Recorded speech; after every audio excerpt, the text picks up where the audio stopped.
Salam, hər vaxtınız xeyir olsun. Əziz tələbələr, mən Fərid Qafarov. Bu gün sizinlə həm magistratura, həm də dövlət qulluğu imtahanında qarşınıza çıxa biləcək fiqur ədəd əlaqələri bölməsindən biraz çətin tipli sualın izahına baxırıq. Sualımız 6-cı sualdır.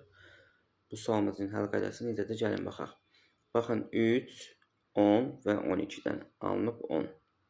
15, 8 və 13-dən alınıb 12. Bu sualımızı həll edərkən 3 plus 10 plus 12. Bunların cəmi bərabərdir 25-ə. Belə də fikirləşə bilərik ki, 25 nəyin kvadratdır? 5-in və yaxud da ki, 25-ə kök altına sala bilərik, çıxar 5. Həmin bu 5-i vururuq 2-yə, eləyir ortadakı 10. Eyni ilə 15, 8, 13 toplayanda eləyir 36. 36 nəyin kvadratdır? 6-nın. 6-nı vururuq 2-yə, alırıq 12. Onda baxsaq biz sualımız görək nə olacaq? 29, 30, 22. Biz bunları toplayanda eləyəcək 81. 81 bizə nəyin kvadratdır? 9-un. Deməli 9-da 2-yə vururuq. Sual işarəsinin yerinə duracaq ədəd olur 18. Cavabımız olur C variantı.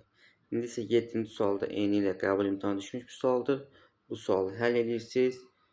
Doğru cavabını videonun R bölməsindən qeyd edə bilərsiniz.